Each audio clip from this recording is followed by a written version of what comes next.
Heroin drugs घोटाला सामने आया है। 1,75,000 करोड़ रुपया, चौंकिए मत, 1,75,000 करोड़ रुपए के 25,000 किलो हेरोइन ड्रग्स कहां गए? 25,000 kilo. I am again repeating with the sense of responsibility. दोस्तों, हम सब ने देखा कि हाल में ही अडानी मुद्रा पोर्ट पर 3,000 किलो हेरोइन ड्रग्स, जिसकी कीमत 21,000 करोड़ रुपया आंकी गई, वो पकड़े गए। पर जो पकड़े नहीं गए वो क्या है? आज के समाचार पत्रों के मुताबिक अडानी मुद्रा पोर्ट गुजरात पर जून 2021 में भी इसी प्रकार 25 टन यानी 25,000 kilo heroin drugs semi cut telecom powder blocks के नाम से आए थे। वो भी आंध्र प्रदेश की उसी कंपनी के नाम से आए जिसने 3,000 किलो हेरोइन ड्रग्स भी अडानी मुद्रा पोर्ट से सेमी कट टेलीकॉम पाउडर के नाम से मंगाए थे। कंपनी भी वही है। इन 25,000 किलो हेरोइन ड्रग्स की कीमत 1,75,000 करोड़ रुपया है।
जी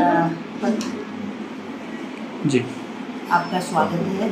आज की स्पेशल जो बैठक है ये दशहरा को लेकर रखी हुई थी।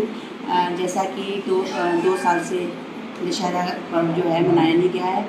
इस बार दशहरा को हम मना रहे हैं खूब धूमधाम से, और सारा जो भी दशहरा का पर्व होगा वो पूरा प्रोटोकॉल के तहत हो। वो जो है कोटेशनी ले ली है, और कोटेशनी जो 30 तारीख को ही वो 11 बजे तक दी जाएगी, और 3 बजे तक ये कोटेशनी खोल दी जाएगी। लाइफ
जी आपका स्वागत है। आज की स्पेशल जो बैठक है ये दशहरा को लेकर रखी हुई थी। जैसा कि दो साल से दशहरा पर्व जो है मनाया नहीं गया है। इस बार दशहरा को हम मना रहे हैं खूब धूमधाम से, और सारा जो भी दशहरा का पर्व होगा वो पूरा प्रोटोकॉल के तहत हो। वो जो है कोटेशनी ले ली है, और कोटेशनी जो 30 तारीख को ही वो 11 बजे तक दी जाएगी, और 3 बजे तक ये कोटेशनी खोल दी जाएगी। करसोग में बीपीएल चयन में फर्जीवाड़े की लगातार सामने आ रही शिकायतों को प्रशासन ने गंभीरता से लिया है। यहाँ बीपीएल सूची में केवल पात्र परिवार ही शामिल हो और अपात्र लोगों को बाहर का रास्ता दिखाया जा सके, इसके लिए प्रशासन ने बीपीएल परिवारों के चयन के लिए सरकार की ओर से निर्धारित मापदंडों की सख्ती के साथ पालना करने के आदेश दिए हैं। करसोग में कोरोना काल को देखते हुए लंबे समय बाद 2 अक्टूबर को सभी पंचायतों में ग्राम सभा की बैठकें होंगी, जिसमें बीपीएल सूची की समीक्षा होगी। ऐसे में बीपीएल परिवारों के चयन प्रक्रिया पारदर्शिता के साथ पूरी हो, इसको लेकर करसोग में एक कार्यशाला का आयोजन किया, जिसमें एसडीएम सन्नी शर्मा ने पंचायत प्रधानों और सचिवों को बीपीएल सूची के चयन को लेकर सरकार की ओर से तय मापदंडों के बारे में जानकारी दी, ताकि आगामी ग्राम सभा की बैठक में बीपीएल सूची को लेकर लोगों को शिकायत करने का मौका न मिल सके। प्रदेश में साल में सिर्फ एक बार अप्रैल माह में आयोजित होने वाली ग्राम सभा की बैठक में बीपीएल के चयन और समीक्षा की अनुमति है। इसके अतिरिक्त बिना सरकार की अनुमति के आम ग्राम सभा की बैठकों में बीपीएल सूची की समीक्षा को स्वीकार नहीं किया जाएगा। लेकिन कोविड काल को देखते हुए करसोग में अप्रैल 2020 और अप्रैल 2021 को ग्राम सभा की बैठकें स्थगित की गई थी। ऐसे में लंबे समय से बीपीएल सूची की समीक्षा नहीं हो सकी थी। ऐसे में अब 2 अक्टूबर को उपमंडल की सभी पंचायतों में बीपीएल सूची की समीक्षा होगी। देखिए, ग्रामीण विकास विभाग के हमें आदेश प्राप्त हुए हैं, जिसमें पूरे प्रदेश भर में 2 अक्टूबर को जो ग्राम सभा होनी है उसमें बीपीएल की जो सूची है उस पर समीक्षा, और अगर नए लोगों का उसमें चयन किया जाना है वो सब किया जा सकता है 2 अक्टूबर की ग्राम सभा में।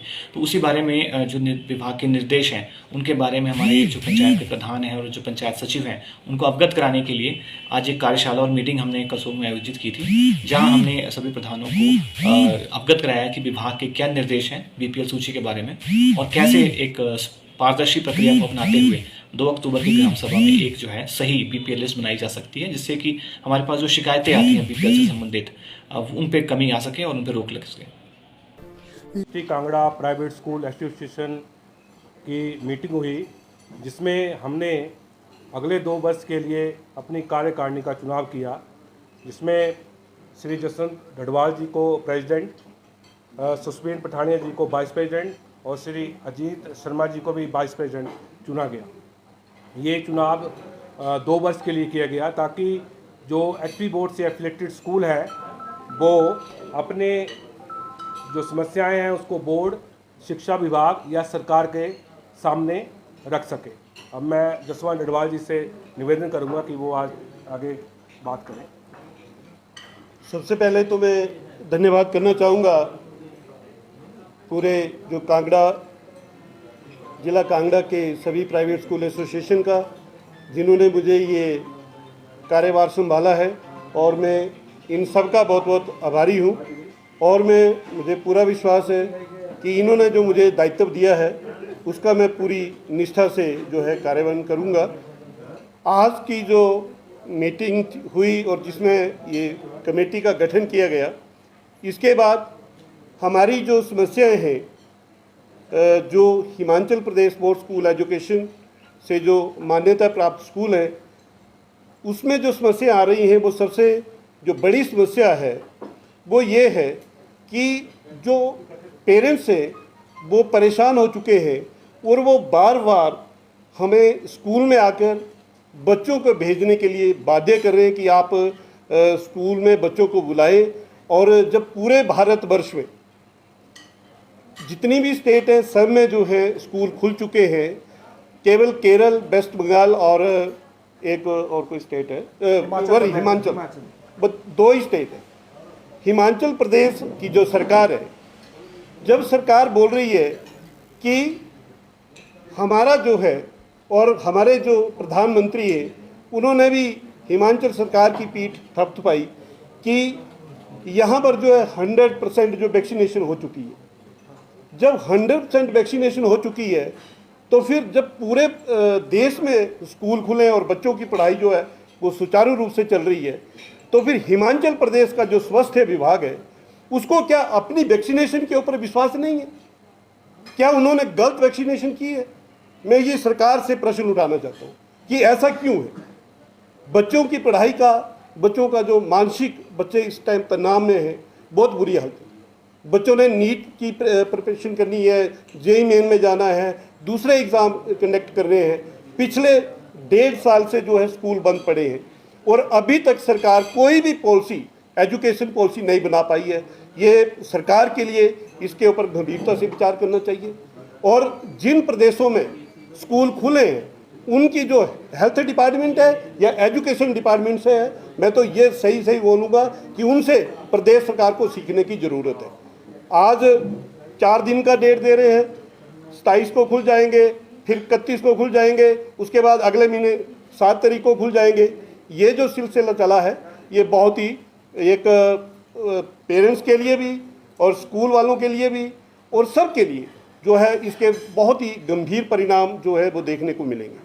मैं सरकार से एक और आग्रह करना चाहता हूँ कि जिस तरह से जो छोटे बच्चे हैं, सरकार वो कह रही है कि जो बोर्ड क्लासेस हैं उनको खोल दिया जाएगा, परंतु मैं एक टीचर हूँ और टीचर होने के नाते मैं ये सरकार को ये बताना चाहता हूँ कि सबसे ज़्यादा जो बैड इंप्रेशन पड़ा है, जो पढ़ाई के ऊपर जो असर पड़ा है, वो छोटे बच्चों के ऊपर पड़ा है।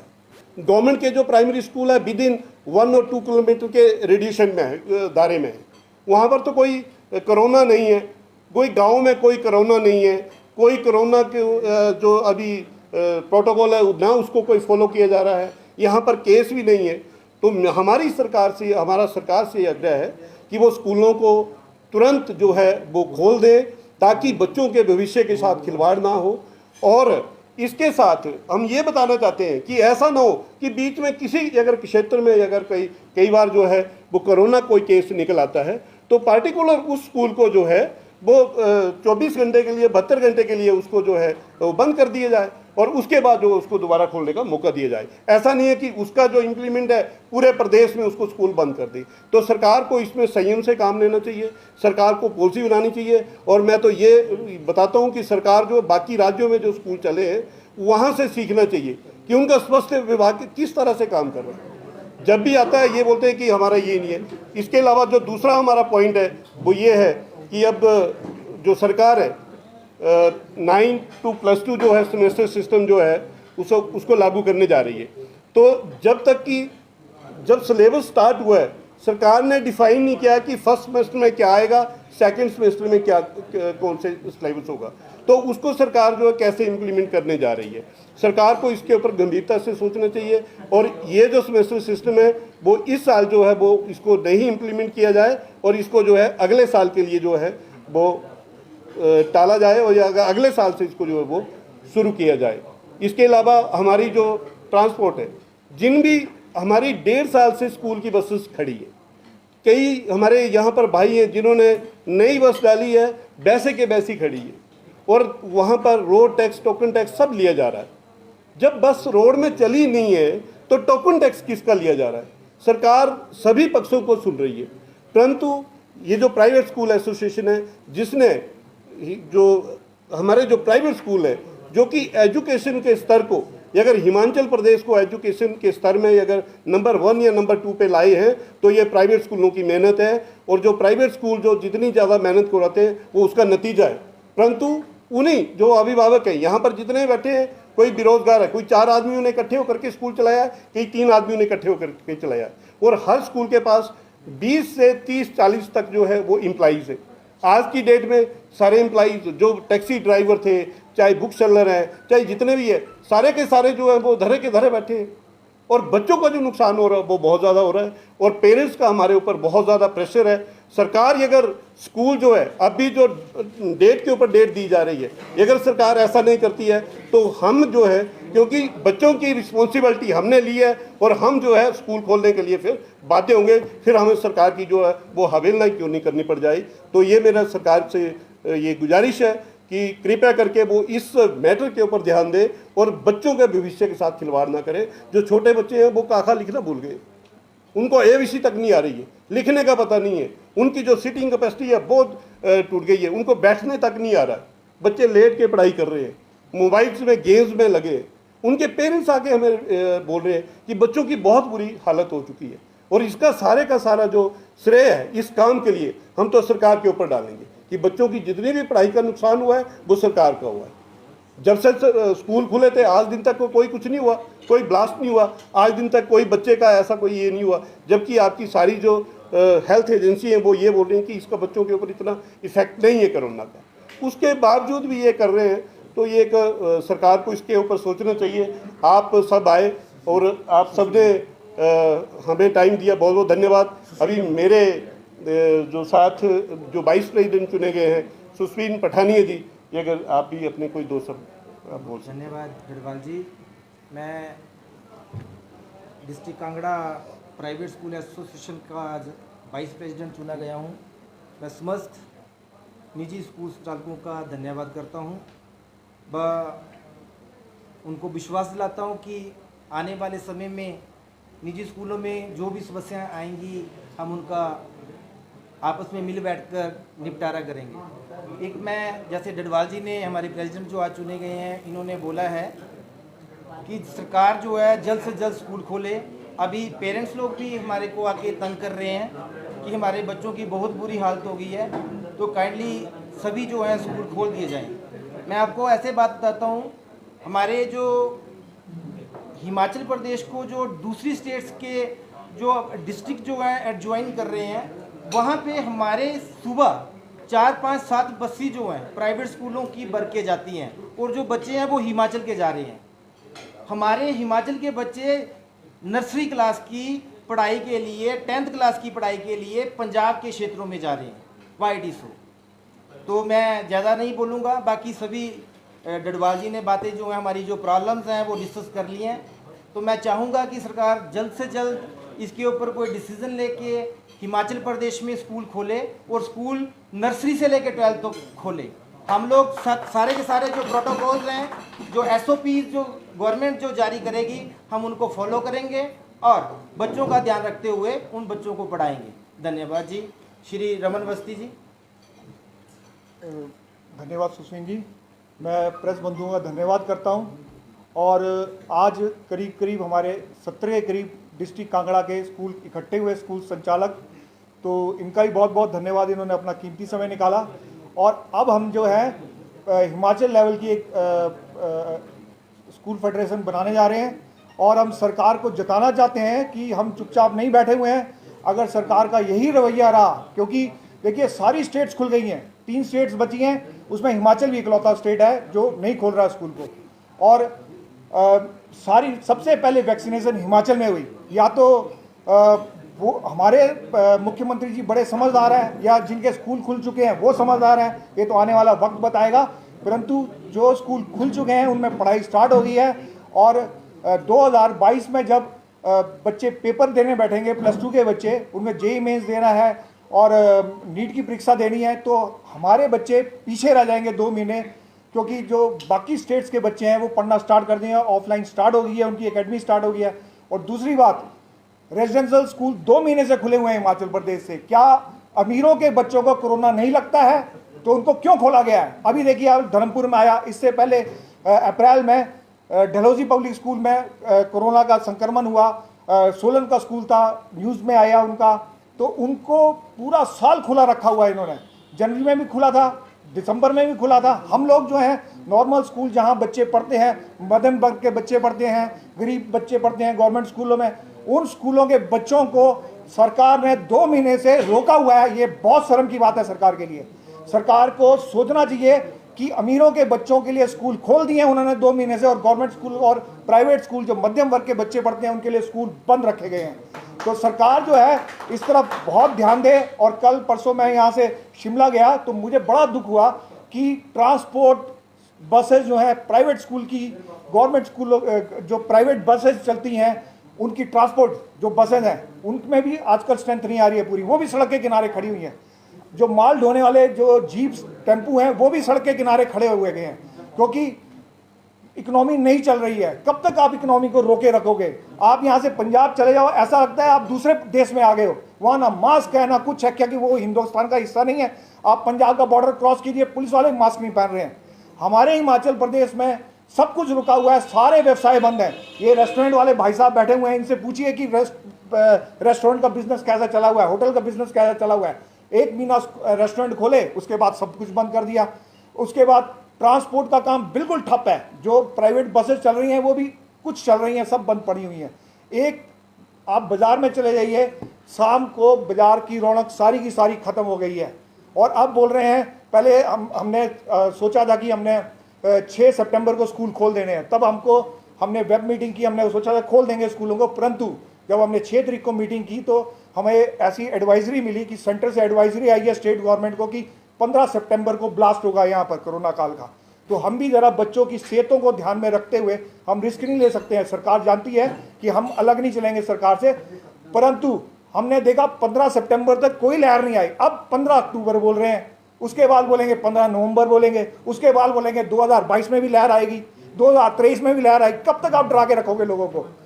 इतना कोरोना काल में बुरा हाल हुआ कि एक बाप मर गया है, बच्चा उसकी अर्थी को कंधा नहीं दे रहा है, उनके आखिरी क्रियाक्रम नहीं कर पा रहा है। इतना डरा दिया लोगों को, और अब बोल रहे हैं कि आप कर सकते हैं सब कुछ। क्यों डराया लोगों को इतना ज़्यादा? पिछले साल से लोग डरा के, क्या एक ही बीमारी है कोरोना? कैंसर बीमारी नहीं है, हार्ट अटैक बीमारी नहीं है, उन बीमारियों की तरफ किसी का ध्यान नहीं है। सिर्फ कोरोना एक बीमारी आ गई है जिसके कारण इकोनॉमी रोक दी है। अगर ऐसा होता तो ये जो तालिबान है ये तो मर चुके होने थे सारे के सारे कोरोना से।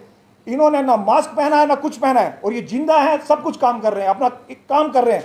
आप अभी इंडिया ने जब इंग्लैंड में मैच खेला, टेस्ट मैच जीता, उसमें मुझे बड़ी हैरानी हुई कि पूरा कंट्री जो है वो पूरा मैच देख रहा है उसको। सारी कंट्रीज खुल गई हैं, इंडिया में भी खोल रहे हैं, परंतु हिमाचल प्रदेश क्यों बंद है मेरे को समझ में नहीं आ रहा है। जब सारी स्टेट्स खुल गई हैं तो हिमाचल को क्यों बंद रखा हुआ है? सारी इकोनॉमी क्रश हो गई है हमारी। सरकार के पास पैसे देने को नहीं है, सरकार चलान पे चलान काट रही है, हर एक चलान कट रहे हैं। आप पत्रकार बंधु आप देखिए आसपास आपके, गवर्नमेंट ऑनलाइन चलान लगा रही है, एक एक बंदे को 4-4 चलान आ रहे हैं। तो कृपा करके लोगों को कमाने दीजिए, कुछ लोग सारी इकोनॉमी को चलाइए। अगर आप इसी ढंग से इकोनॉमी को बंद रखेंगे तो मेरे ख्याल से आने वाले समय में हिमाचल सबसे ज़्यादा गरीब स्टेट हो जाएगी, बाकी स्टेट्स आगे निकल जाएंगी। धन्यवाद। आप बोलना चाहते हैं? ठीक है, धन्यवाद प्रेस बंधुओं का, आपका सबका। आपने वैक्सीनेशन पर सवाल उठाया। हाँ सवाल, हाँ जी। वैक्सीनेशन पर सवाल उठाए और ये सवाल काफ़ी संगीनता से उठाए आपने, पर 18 जो वर्ष से ऊपर के लोगों को ही वैक्सीन लगी है, उससे नीचे जो भी आयु वाले आते हैं उनको वैक्सीन नहीं लगी है, और उससे ऊपर वाले ही जो 18 वर्ष से ऊपर वाले ही उनके लिए स्कूल भी खोल दिए गए हैं। देखिए किस तरह से देखते हैं अगर तीसरी लहर आती है तो आप किस तरह देखिए हम बताते हैं आपको, ICMR ने बोला हुआ है कि जिनके ऑर्गन डेवलप होते हैं, एम्स के डायरेक्टर ने ही बोला है थोड़े दिन पहले कि जिनके ऑर्गन डेवलप हो रहे होते हैं उनको कोरोना नहीं संक्रमित होता है। आप एक भी एग्जांपल बताइए 18 साल से कम बच्चे को कोरोना हुआ है और वो आइसोलेट किया गया है या बड़ा सीरियस हुआ है या हॉस्पिटलाइज हुआ है, ऐसी कोई केसेस नहीं आए हैं। हुए हैं? देखिए आपके नॉलेज में नहीं होंगे, हुए हैं, क्यों नहीं हुए? और ये जो थर्ड वेव है इसमें स्पेशली बच्चों को टारगेट, ये कौन भविष्यवाणी कर रहा ये है? तो कैसे भविष्यवाणी नहीं कर सकते आप। देखिए आपको बताएं, यही तो बात है। देखिए आप अगर वेव का पता लगता होता तो अप्रैल की वेव का पहले पता लग जाना चाहिए। तब तो आप बोल रहे थे अक्टूबर में आएगी, पिछले साल अक्टूबर में आएगी, दिसंबर, अगर आपको पता लग जाता कि अप्रैल में वेव आनी है तो आप तैयार नहीं होने थे उसके लिए, सरकार तैयार नहीं होनी थी। सर आपका सवाल भी जायज़ है, परंतु इसमें यह है कि जो बच्चों के केयर टेकर है वो तो सारे वैक्सीनेट हो चुके हैं ना, उनकी तरफ से तो कोई प्रॉब्लम नहीं है ना। और बच्चों को तो के बारे में नहीं तो बाकी इस कंट्री में, बाकी स्टेट में ऐसा क्यों नहीं है? और आप बताइए बाकी स्टेट को आप कैसे समझते हैं? मैं आपसे, आप सवाल वैसे मत पूछिए, मैं आपसे नहीं, मैं आपको बता रहा हूँ सर, हम आपके आपके सवाल का ही जवाब दे रहे हैं ना सर। जब बाकी स्टेट ने क्या किया है बच्चों के लिए, उसको क्या हिमाचल नहीं कर सकती है। +2 हमारा प्रश्न पंजाब में किया है, पंजाब हरियाणा खोला हुआ है, दिल्ली खोला हुआ है, इससे अलग तो ना हमारी स्टेट, तो वहाँ बच्चे नहीं है। वो भी तो स्टेट है बच्चे। घर में तो है ही नहीं फिक्स। आपने बात की, आपने चिंता जताई कि इकोनॉमी बहुत ज़्यादा जो है वे खराब होती जा रही है, हिमाचल प्रदेश में रोजगार जो है लोगों को बहुत मुश्किल हो रहा है। ऐसे में आपने कोई ऐसी कोई योजना बनाई है कि क्योंकि जो आपके स्कूलों में बच्चे पढ़ाएंगे उनकी इकोनॉमी जो है बहुत अच्छी नहीं होगी, तो आपने कोई ऐसी योजना बनाई कि उनको कुछ ना कुछ रियायत आपकी तरफ से दी जाए? ऑलरेडी रियायत चल रही है। 1.5 साल हो गया जनाब हमको बच्चों, स्कूल बंद चल रहे हैं। नहीं, ऑनलाइन क्लासेस चली हुई हैं। जैसे कि आप खोलेंगे, जो आपकी फीस ली जाती है, बिल्डिंग फीस या इस तरह की फीस, उसमें कहीं आप कोई रियायत देने जा रहे हैं अपनी तरफ? देखिए अलग अलग स्कूल का अलग अलग होता है हिसाब किताब ना। अब हम तो अपनी तरफ से कर देते हैं रियायत, और बड़े स्कूल क्या करते हैं वो अलग बात है, ठीक है ना। जो एसोसिएशन के आपने एसोसिएशन, हाँ, हम जरूर देंगे हिमाचल स्कूल और दे भी रहे हैं। कुछ नहीं देंगे, वही ट्यूशन फीस है जो वही देंगे। आप पता कर लीजिए, जो एफिलेटेड है स्कूल बोर्ड से, उन्होंने एनुअल चार्जेस नहीं लिए हुए हैं, मैक्सिमम स्कूल नहीं लिए हम लोगों ने, सिर्फ ट्यूशन फीस ले रहे हैं हम लोग। प्रतीत होता है कि कोई एडमिशन चार्ज भी नहीं लिया, जो उसको एडमिशन तक माफ कर दिया, बट अब स्कूल खुलेंगे तभी फीस आएगी ना जी। आप देख लीजिए जिन स्कूलों की शिकायत आई है ना, वो बड़े बड़े स्कूल हैं, छोटा स्कूल, किसी भी छोटे स्कूल की शिकायत नहीं आई। अगर इस महीने तक सरकार स्कूल नहीं खोलती है तो जिस तरह आपने कहा, क्या बिल्कुल हम जो है पेरेंट्स के प्रेशर के ऊपर हम बाध्य होंगे स्कूल खोलने के लिए, क्योंकि पेरेंट्स बोल रहे हैं कि ऑनलाइन पढ़ाई जो है वो बच्चों के लिए सही विकल्प नहीं है और ऑफलाइन पढ़ाई होनी चाहिए। ये पेरेंट्स हमें कंपल कर रहे हैं और हम बाध्य होंगे स्कूल खोलने के लिए। और ये बड़ी क्लियर बात है। हम पेरेंट्स को हर एसडीएम के सामने पेश कर देंगे। अगले महीने सरकार स्कूल खोले या ना खोले, आप लोग स्कूल खोलेंगे, बिल्कुल जी, बिल्कुल खोलेंगे। आप पेरेंट्स के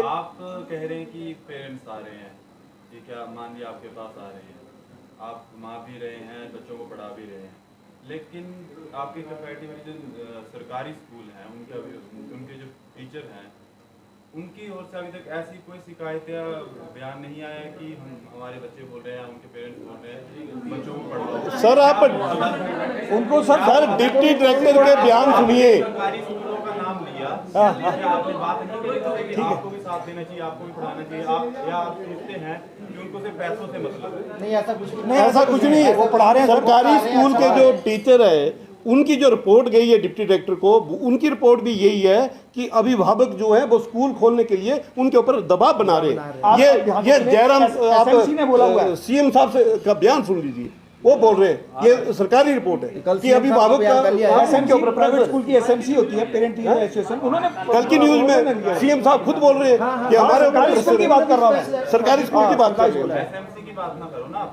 आप एसएमसी अलग चीज है, अध्यापक संघ अलग चीज है, जो अच्छा पेरेंट्स ये मुझे मत बताइए, आपसे जो पूछ रहा हूँ